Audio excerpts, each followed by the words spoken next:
I'm going to say up front that that the way textbooks and the way the math, the calculus 2 curriculum presents infinite series is probably not exactly how I would do it, because its great focus is convergence. It's looking at series and determining whether they converge or not.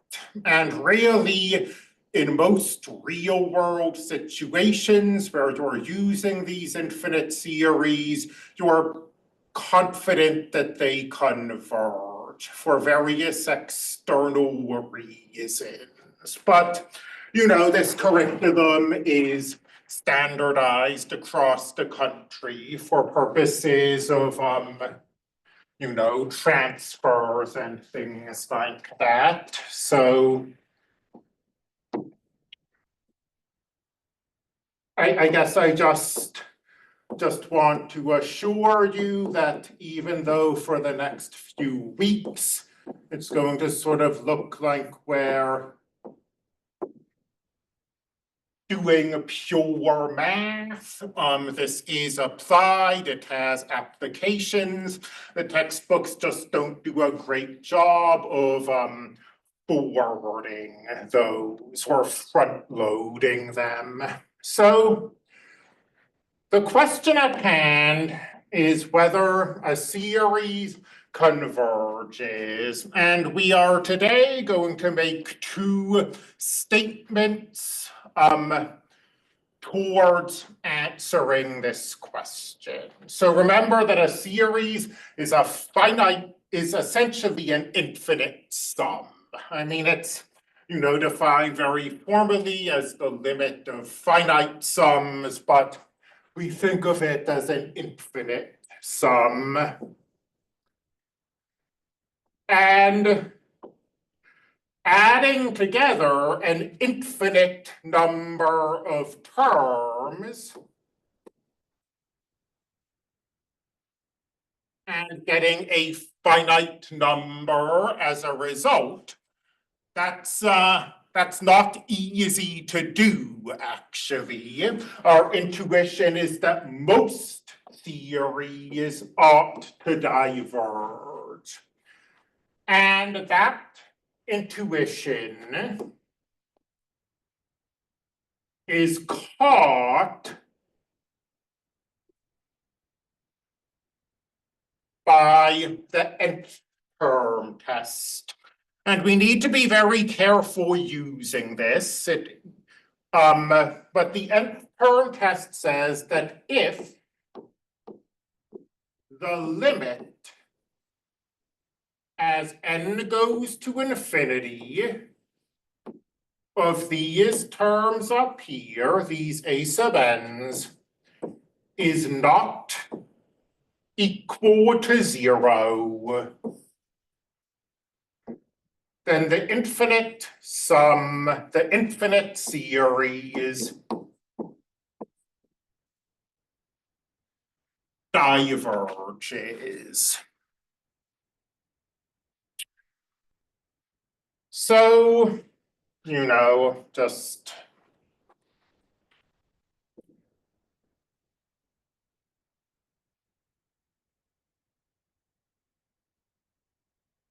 this infinite series, the sum from n equals 1 or n equals whatever up to infinity of n divided by n plus 1, we can see right away that this series diverges. And it diverges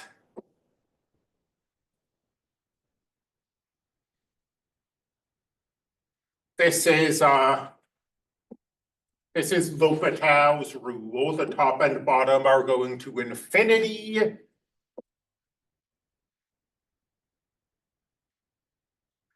We take the derivative of the top, the derivative of the bottom.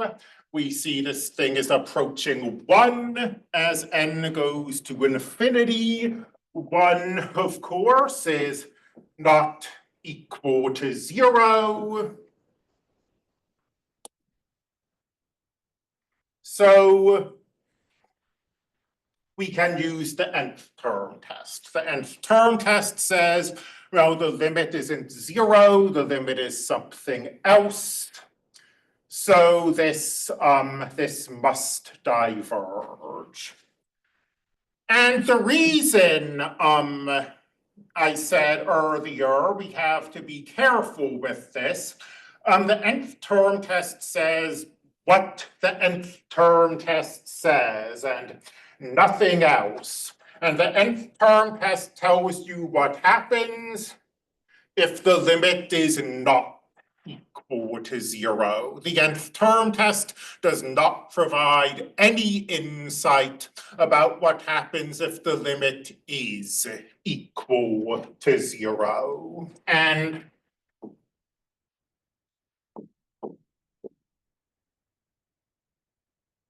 we'll see today this series diverges, this series converges, both these terms go to 0. So when the limit is 0, we don't get any information. The series could converge, the series could diverge. There's no way to know. So the nth term test is a first step. I mean, it's usually relatively quick to use using L'Hopital's rule. I'm not going to say there aren't exceptions to that. But it's a good first step because it's possible that it will just answer the question right away. If we get a limit that isn't 0, we have our answer. We know the series diverges. But if we get a limit that is equal to 0, then we're not done with the problem. We don't know what the answer is.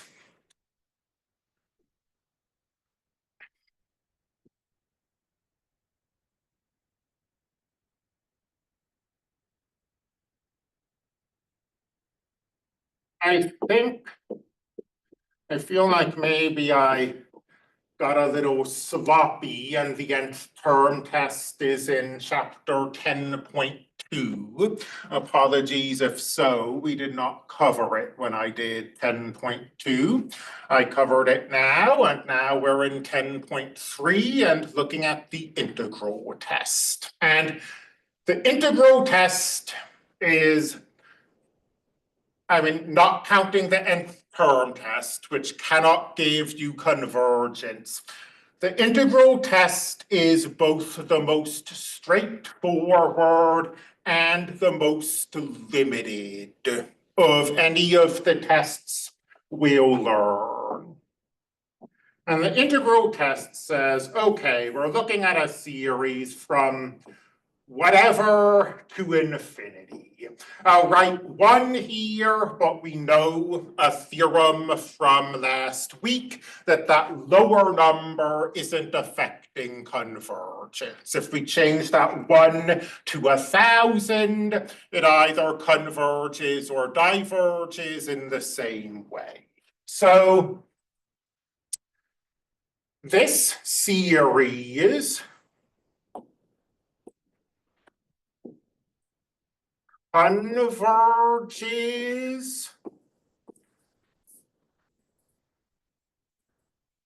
or diverges if and only if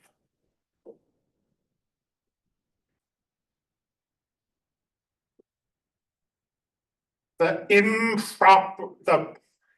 see, well, my notation is a little wonky. but I mean, in these, examples we're looking at, this thing we're adding is basically a function, right? That's 1 over n, and then down there, 1 over n squared. So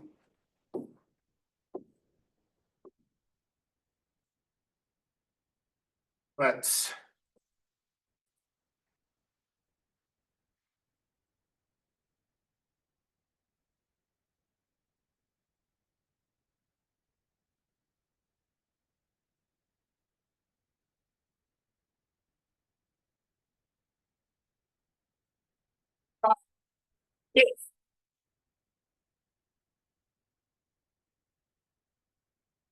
so there are some restrictions on this.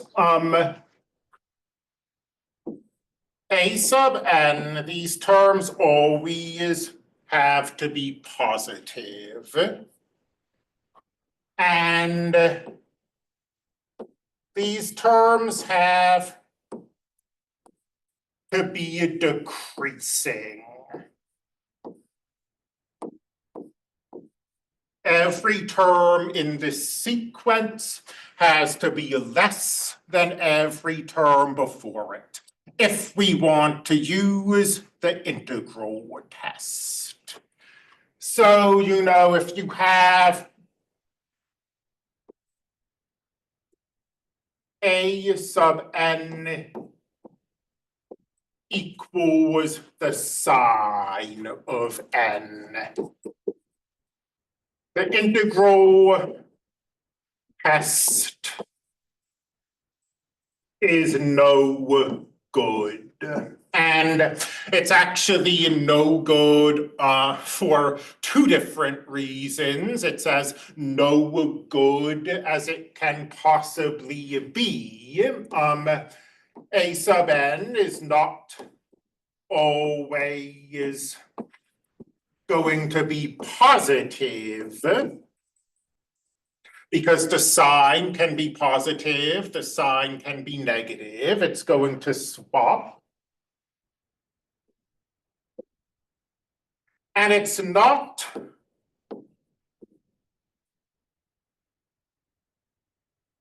monotonic, a word that I have not used before, but we don't want to keep writing that down. It's kind of awkward.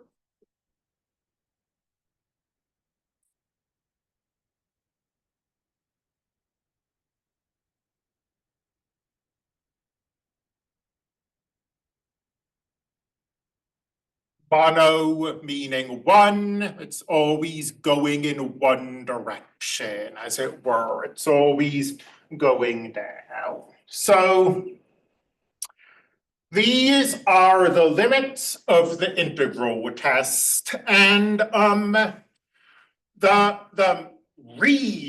biggest limit of the integral test, though, isn't really either of these things. The biggest limit of the integral test says that we need to have a nice integrable function, f sub n. And we spent half a semester looking at integration, and and I know that integration is not straightforward.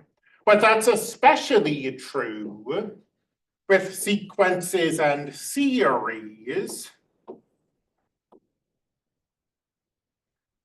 because a lot of important sequences and series have the factorial in them. Does everybody remember what the factorial is? If you've taken like a probability course, and 7 factorial, for example,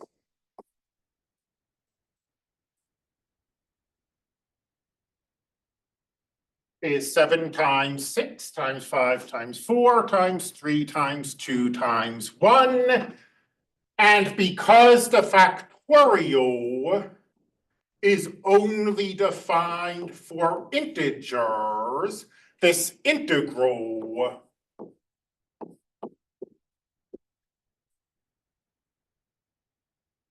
is not defined. We can't integrate this badly discontinuous function that is only defined for integers. And this is not a small problem, because the number one application of sequences and series involves the factorial.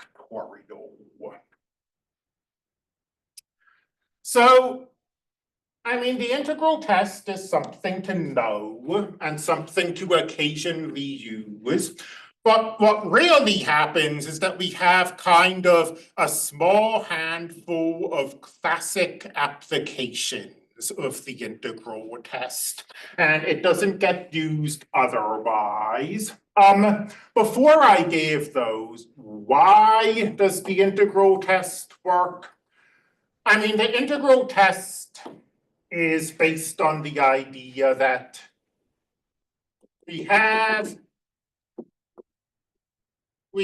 this function, say 1 over n, and we're looking at this series, the sum from 1 to infinity of 1 over n.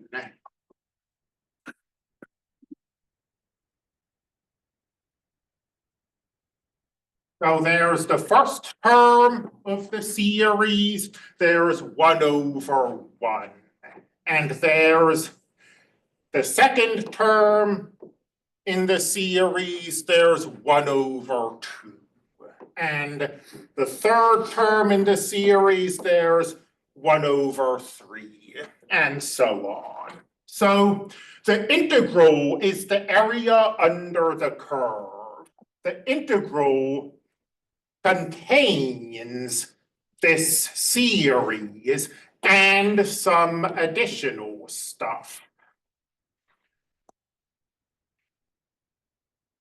So if the area under the curve is finite, then certainly the area of those rectangles is finite. And the area of those rectangles is the series, the infinite sum.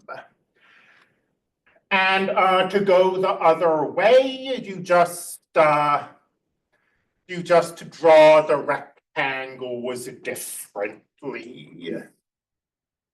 Let's see. So here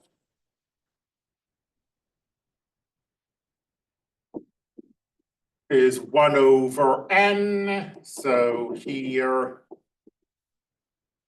is 1.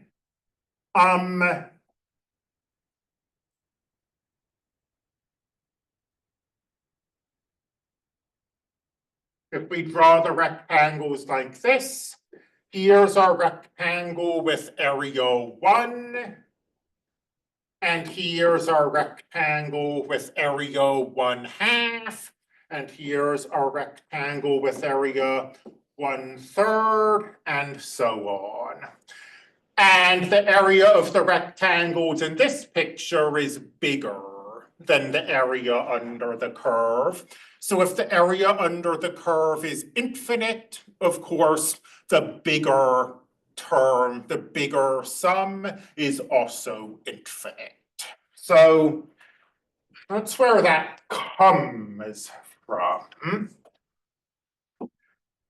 Perhaps the most famous application of the integral test is this series, the sum from 1 to infinity of 1 over n.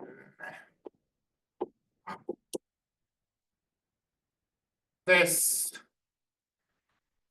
a series so famous that it has a name. I feel like this and the geometric series are basically the only ones that have actual names, Grandy's series.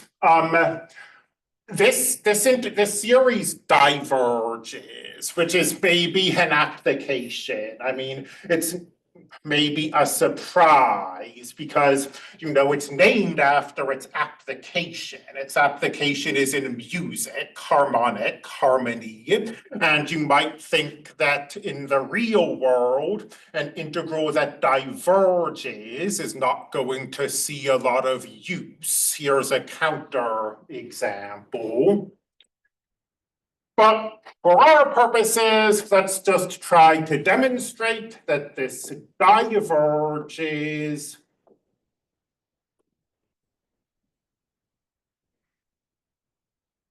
using the integral test. The integral from 1 to infinity of 1 over n dn.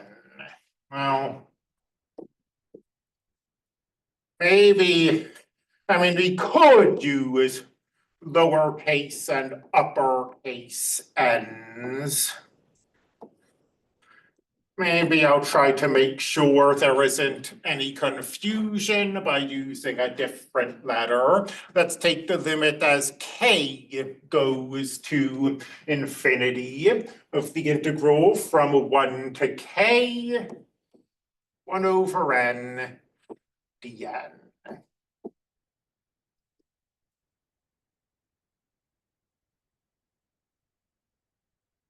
So the antiderivative of 1 over n is what? The natural log, thank you. Don't need absolute values because everything is positive.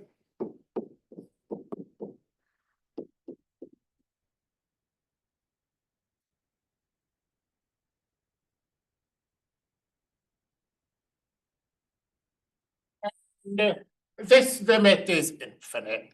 In particular, the natural log of 1 is finite. The natural log of 1 equals 0, and this is obviously terrible notation, but the natural log doesn't have a horizontal asymptote. The natural log just keeps growing forever. It does it slowly. It's the slowest growing of the standard functions that we study in math, but it does go up to infinity. And therefore, because the integral diverges, the series diverges. The harmonic series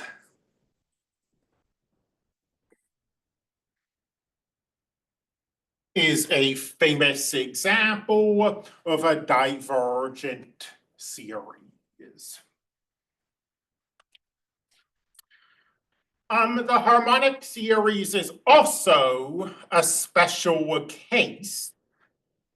Any questions about the math here? A special case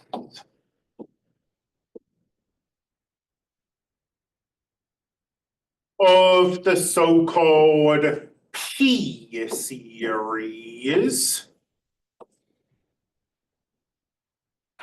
Is this? Yeah. So in this bit of notation down here, P is fixed.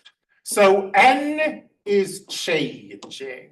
N starts at 1 and then counts up, but P is unchanging.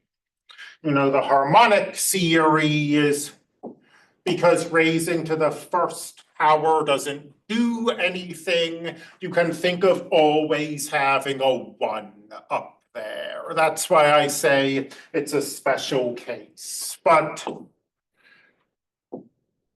something like the sum from 1 to infinity of 1 over n squared. There's an example of a p-series, and actually earlier in this lesson, I said that 1 over n squared converges.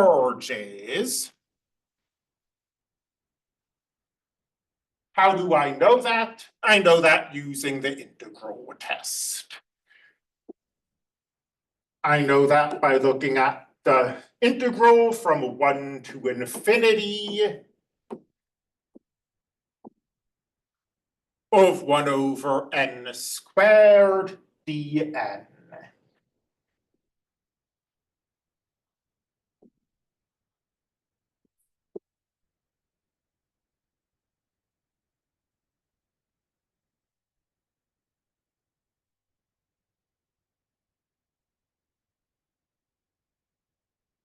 The textbook, for anyone who's listening along, the textbook changes variables when it goes from the series to the integral. It uses, the integral of 1 over x squared dx.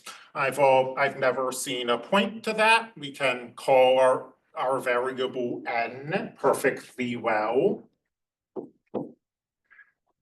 So this is n to the negative second.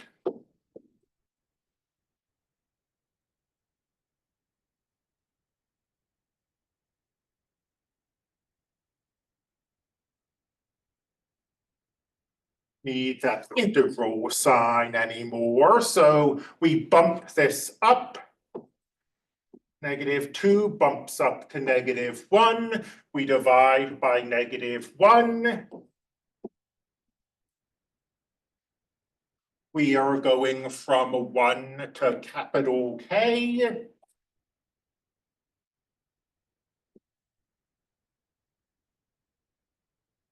So that's -1 over n from 1 to k.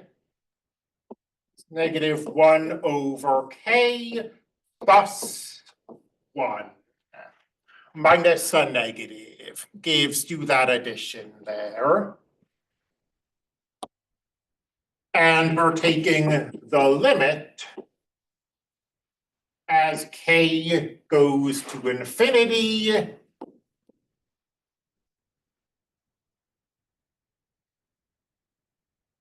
Again, letting readability be our excuse for wonky notation. 1 over infinity is 0, so this is a convergent integral. The integral converges to 1.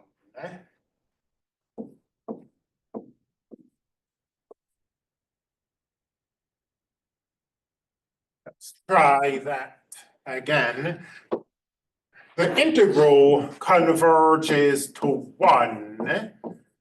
The series converges, but not to 1. The integral test is not telling you what a convergent series converges to. And as a matter of fact, none of the tests that we're going to learn tell you what the convergent series converges to. These are giving us binary converges or not answers. So we've seen 2 p-series now. One of them, the harmonic series, diverges. 1 over n squared converges.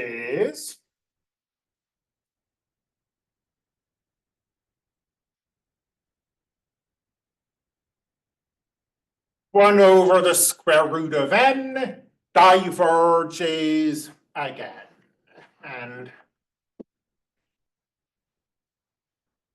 the square root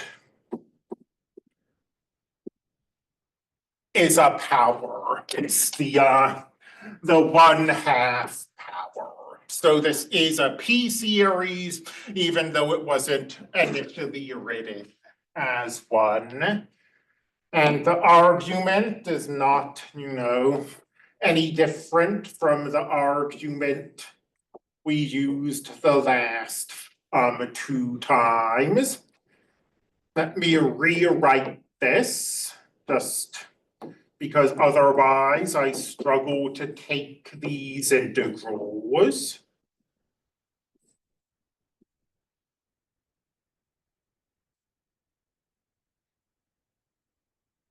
So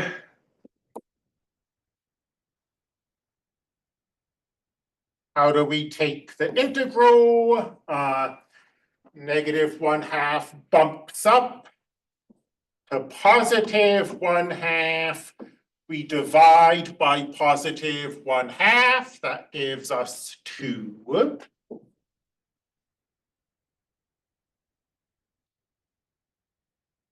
So the limit as k goes to infinity of 2 the square root of k minus 2 the square root of 1.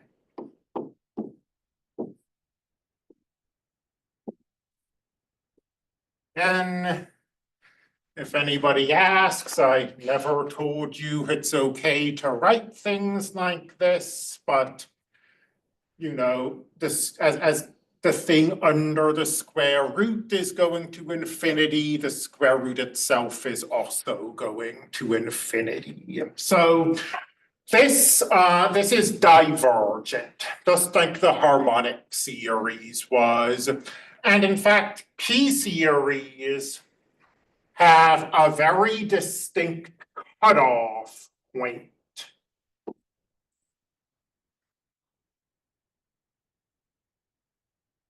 If p is strictly greater than 1,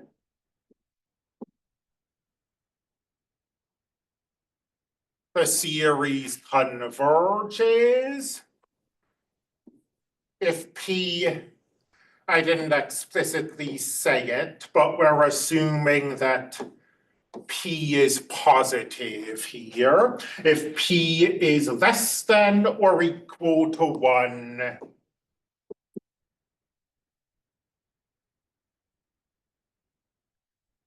the series diverges. And that's, I mean, well, all of this is stuff you should know, but we're going to use convergent and divergent p-series in the next section. So when I say you ought to know it, it's imminent. We are going to use it, and we're going to use it very soon now. And p-series is really the main application of the integral test. I mean, you can, and you know, you'll do the homework and you'll find that the textbook does invent uses for it, invent series where the integral test works. But as far as sort of the real world, and I know it might seem silly to use that phrase when I'm talking about infinite series, but as far as real world applications go, the p-series is it. Again, because most of the real world series we're going to look at, we're going to want to have factorials in them. And we cannot integrate the factorial, so the integral test is useless in those situations. All right, a little early, but we will